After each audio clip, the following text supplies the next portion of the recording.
Jon Jones' retirement hopefully marks the end of a pretty dark period for the heavyweight division in the UFC, and honestly a dark period that only occurred because of how badly Dana White and the UFC mismanaged the weight class. I know a lot of people are going to solely blame Jon Jones for, the current state of heavyweight, but I think the UFC and Dana White deserve the blunt of the criticism here. Now, I do think Jon Jones deserves to be criticized, but the only reason he was able to do what he did and pick his fights the way he chose to do so was because the UFC gave him that power. And so in this video, I'm going to be breaking down where things kind of went wrong over the last 5-6 years, how things could have been different, and overall just how the UFC really screwed this situation up. So we're going to go back all the way to the second fight of the Stipe Miocic-Daniel Cormier trilogy. So the two rematch in 2019 for the belt, Stipe ends up getting the belt back. Keep in mind, this was the only title fight that took place in 2019. This was kind of a period of inactivity for the weight class. So Stipe wins the second one. They're lined up for the third fight in the trilogy. That takes place in 2020. Once again, the only title fight at heavyweight in 2020 was that third fight. It was pretty much like a year to the day where that third fight happened after the second one. And so Stipe wins the trilogy, DC retires, the division is ready to move on. And this is the point where the heavyweight division should have really taken off for the UFC, because in March of 2021, Francis Ngannou knocks out Stipe Miocic in a masterclass performance. And not only did Francis just go out and beat the heavyweight GOAT, he's like a promoter's dream for a heavyweight champion. He looks like the scariest dude in the world. He has insane power. If he's winning a fight, it's probably in vicious fashion, has an insane highlight reel. He's also just a super likable guy with a super heroic backstory. Like if you made a movie on the life of Francis Ngannou, people wouldn't think it was possible, right? They would think it was too unrealistic, the stuff that this guy went through. And really the only person I've heard, I think, say a single negative word about Francis Ngannou is Dana White, which I think tells you everything you need to know. Everyone who seemingly comes in contact with this dude finds him to be a super likable, good guy. And so he really was the full package in terms of, a heavyweight champion, someone who could turn into a future star in the UFC. And at this point, you had an absolutely massive fight sitting on the table here because Jon Jones had vacated the light heavyweight title. He was looking to move up to heavyweight. And after that Francis Ngannou win, Jon Jones is tweeting, "Let's play, show me the money." Now, I do want to make this point very clear. Francis Ngannou badly wanted this fight. I know there's some revisionist history from the UFC, from Jon Jones, that Francis Ngannou was trying to run away from this fight. He didn't want to take on Jon Jones. After that Stipe win, Francis Ngannou still had a fight left on his contract, on his old deal, the bad deal, and he was still willing to take that Jon Jones fight. People like to forget, Dana White likes to forget, that he completely dismissed Jon Jones after this Francis Ngannou win. A good promoter, a promoter who wasn't washed, would have been doing everything in their power to make this fight, in my opinion, a fight that would have been the second biggest matchup in the history of the UFC, only behind Khabib and Conor, because you have the guy moving up to heavyweight, who a lot of people consider to be the GOAT. You have this super scary, powerful, dangerous heavyweight who just knocked out the heavyweight GOAT. And instead, Dana White goes out and is saying Jon Jones should think about moving down to 185 after watching what Francis Ngannou just did. He dismisses him for wanting Deontay Wilder money, as if the guy you consider the GOAT of the sport shouldn't get paid like a top heavyweight boxer. That's a point that just always irritates me. And coming from someone who is not a fan of Jon Jones, the fact that Dana White thought it was so laughable that Jones wanted to get paid like a top heavyweight boxer, it just blows my mind. And so if you are the UFC, you're Dana White, you need to pay Jon Jones to make this fight happen. Like I said, I think it's the biggest non-Conor fight in the history of the UFC, especially if you're just going to end up coming to terms with Jon Jones later on. What's this playing hardball to kind of avoid the biggest fight, and then once things are falling apart, okay, now you give him what he wants and you sign him to fight at heavyweight. It was just terribly managed how they just pretty much threw away that Francis Ngannou-Jon Jones fight. Now, after that Stipe matchup, so Francis Ngannou wants this Jon Jones fight, becomes pretty clear that's probably not going to happen. And this is where you start to see the cracks kind of show in the Francis Ngannou UFC relationship. So the UFC decides to make an interim title fight, an interim heavyweight title fight between Ciryl Gane and Derek Lewis in August of 2021. Keep in mind, Francis Ngannou won the title in March of 2021. This was a weight class that had one title defense in 2019, one title defense in 2020, And 4.5 months after Francis Ngannou wins the belt, the UFC is rushing to make an interim title. That is unheard of, right? The UFC also kind of misrepresented Francis's availability. They were saying, oh, he's out of the country, like he can't fight. Francis told them and said that he'd be able to fight in September, 1 month after they booked this interim title fight. First off, it's just a garbage way to treat your champion. I think they did this because they screwed up their schedule and they didn't have a legit main event for that August pay-per-view, but that still doesn't excuse like this going into play in the first place. This also completely screws up the fight schedule of Francis Ngannou, where you want this budding star to be active, and he was willing to come back within 6 months. And instead of waiting the extra month, now he's going to have to wait 3, 4, 5, 6 months to take on the winner of the Ciryl Gane-Derek Lewis fight. So obviously that didn't go over super well with Francis.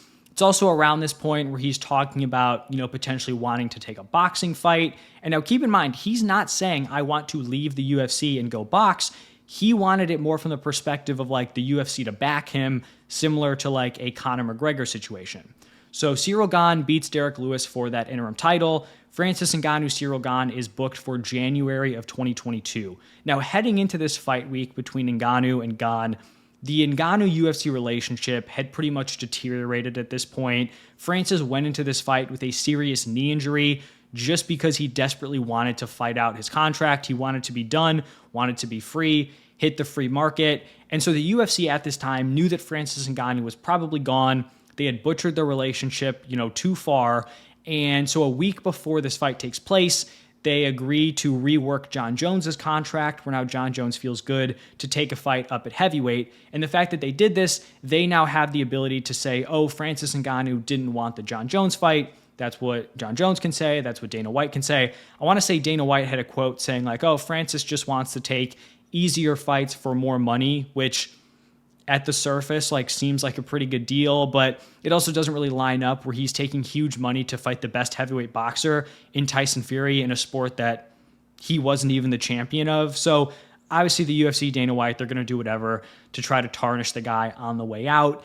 And I think the biggest issue here, first off, just losing Francis Ngannou, the fighter with his star power, I think is just a straight up bad move, however you slice it. But I think the bigger issue is the fact that you are now fully reliant on Jon Jones to kind of carry this weight class. You're putting the health of the division in the hands of Jon Jones, arguably the least reliable star in UFC history, something that Dana White has made consistent comments about, right?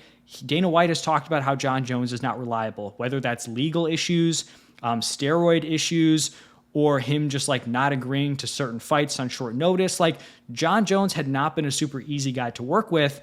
And when you have a guy like Francis Ngannou, I wouldn't be trying to like hand over the reins to a guy like Jon Jones. So Francis Ngannou leaves. The UFC for the vacant title makes Jon Jones versus Ciryl Gane. Kind of a letdown because we had just seen Francis beat Ciryl Gane, picked up one win since then. But at the time, it probably was, the fight to make at that point. And so Jon Jones goes in there, makes easy work of Ciryl Gane. And at this point, for Jon Jones' next fight, there are two potential options. You have Stipe Miocic coming off a KO loss 2.5 years earlier, or you have like the super terrifying new contender in Sergey Pavlovich, who is on a 6-fight round 1 knockout streak, coming off a round 1 KO against Curtis Blaydes. The UFC opt to go for the retirement home fight, November of 2023, Jon Jones taking on Stipe Miocic. And this was something you kind of saw in both times they booked this Jon Jones-Stipe fight.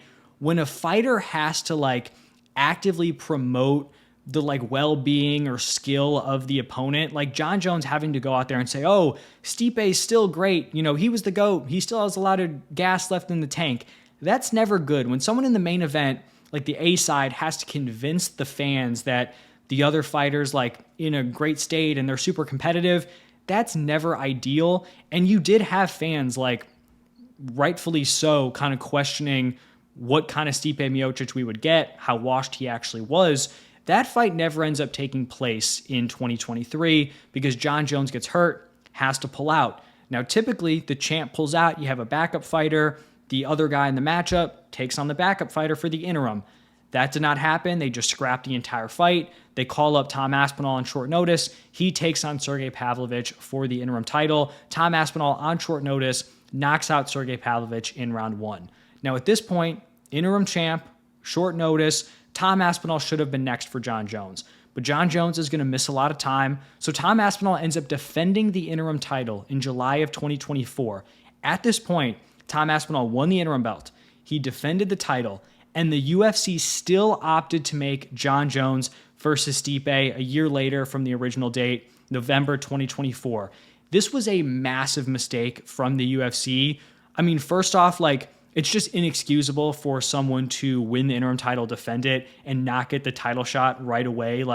Especially someone who's a young, exciting interim champ, right? Tom Aspinall has legit star power, and the UFC pass over him. And then it's just another example of the UFC just giving full control of the weight class to Jon Jones. Everyone knows that when a champ walks away with the belt and vacates, it's never good for the health of the weight class because the best guy in the world is just kind of walking away. It delegitimizes the new champion, the future title matchups. Whether that's right or wrong, it is just true. And the UFC just set themselves up to have back-to-back champions vacate with the way they mismanaged the Francis Ngannou situation. Now you're giving Jon Jones, like I said, just complete control where you're just letting him pick his matchups. The interim title just doesn't even matter to you. And so not having the awareness that having back-to-back champs vacate would just be catastrophic is insane. And because the UFC could have put some pressure on Jon Jones here. Instead of just going back to the well with the Stipe fight, they could have said, Tom Aspinall is going to be next. What are your thoughts on that? And you could have kind of gotten the read on Jon Jones, right? It's possible that maybe he agrees to the fight. I think the way things have played out, he wouldn't have, but at least you would have known, right? Because if you knew then that Jon Jones was completely unwilling to take on Tom Aspinall, then you could kind of have the awareness of okay, if we make this Stipe fight, we're just kind of letting him run this division, and then he's just going to retire. He's going to take the belt. He's going to sit on it. He's not going to face the interim guy. And if they recognize that earlier on, Tom Aspinall could have fought 2-3 more times at this point, right? It seems like he wants to be an active champion. And so the UFC just completely misread the situation. And then even after that Stipe fight took place, for 7 months, they're just allowing him to sit on the belt before he inevitably retires. And you have Dana White making claims 100% this fight is going to happen. No doubt in my mind, Tom Aspinall is going to take on Jon Jones. Jon Jones is going to agree to this fight.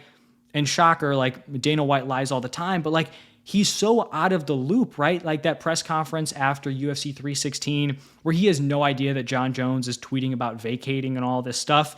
It's just a complete lack of attention to detail from Dana White and the UFC. And even after this retirement from Jon Jones, the UFC still is not doing right by Tom Aspinall. Dana White came out and said, he feels bad for Tom Aspinall. He lost time, lost some potential money. And it's yeah, you can come out and say that. How about you actually do your job and promote the man? Tell the public that Tom Aspinall is the reason why Jon Jones retired. Tom Aspinall a year ago said that he's going to retire Jon Jones without even fighting him. That is exactly what he did. And the way Dana White is still defending Jon Jones, saying he wasn't ducking anyone, he doesn't turn down fights. It's pretty well reported at this point and kind of backed up from stuff that Dana White has said that Jon Jones wanted a certain amount of money to fight Tom Aspinall. He thought that he was going to ask for an amount of money the UFC would not give him. The UFC agreed to give him that money, and all of a sudden Jon Jones doesn't want the fight anymore. Dana's fine lying about guys not wanting fights who actually do want the fight, right? Francis Ngannou wanted to fight Jon Jones. Dana's totally fine saying, oh, Francis, scared of Jon Jones, blah, blah, blah. But he won't come out and say it when it's actually true. It makes no sense to me. And I know that Dana hasn't come out and specifically said yeah, Jon Jones agreed and then he, changed his mind. But in that UFC 316 presser where he's saying, oh no, Jon Jones agreed to fight, that is true. And that's been backed up. I know Ariel's been reporting on it where he did initially agree because they were willing to pay him the money he wanted. But once he realized this was an actual potential fight, he didn't want the matchup. He did not want the smoke against Tom Aspinall, and the UFC should be using that to promote Tom, the guy who retired the GOAT because he didn't want to fight him. That's a legit reason to push Tom Aspinall. And then I just think the cherry on top of this entire situation is that Francis Ngannou has seemingly just broken the brain of Dana White. Francis, keep in mind, the way Dana White talks about Francis, you would think Francis just went scorched earth, just took a dump on everyone in the UFC, the promotion, Dana White. He didn't. And I think he had legit reason to, right? He was disrespected by the promotion. He went out, he got the huge boxing fight, he got the huge MMA contract. He had the ability to go scorched earth, and he still didn't. The dude just wanted the freedom to box. He was trying to have better rights for other fighters around him. He got that big fight against Tyson Fury, arguably should have won that matchup. And then Dana White now has the audacity to say that he's not interested in having Francis Ngannou back. Arguably the biggest fight in the sport right now, Francis Ngannou taking on Tom Aspinall to fix the division that you screwed up, and his ego is so out of control that he doesn't even care to make the fight because he just holds this personal vendetta against Francis Ngannou. And like I said earlier, I don't know if I've heard a single other person say anything negative about Francis Ngannou aside from Dana White, and so you can kind of choose which character you want to follow there. I know personally, I'm going to side with Francis Ngannou, and so I just think at this point, it's a shame. Heavyweight's supposed to have the biggest, baddest fights, and the UFC really just nuked the weight class. And now there's also going to be a lot of criticism for the current roster where people are like, oh, heavyweight's just awful. And I'm not making the case that like this heavyweight division is super strong. I think it's probably like the weakest weight class for, all the men's divisions. But I don't think it's as bad as it actually looks, but it's just the fact that you had back-to-back champions vacate where it's like, all right, the division is just awful. Like, Gane is a good heavyweight. Jailton Almeida is a very unique, solid heavyweight. Volkov is like a legit contender, but all the buzz just gets zapped out of a division when you have two champions leave without actually losing the belt. So I'll get off my soapbox at this point. That's my rant. Those are my thoughts on how the UFC Dana White just completely botched the weight class. And unfortunately, I don't have a lot of confidence that they're going to make this right. And I will say, like, there's no guarantee, like, Francis would even hit free agency. Like, I think he is still under contract with the PFL. We know the UFC isn't going to co-promote on anything, but like, also just the fact that like he could lie and say he'd be willing to talk to Francis, knowing that it like couldn't even happen. The fact that he can't even do that, I just think it's embarrassing. I made a video maybe within the last couple of weeks saying like Dana White's washed. I think it's clear he's disinterested. He doesn't care. The product as a whole is suffering. And so those are my thoughts. Let me hear what you guys think down below. But thank you all for stopping by, and I will see you in the next one.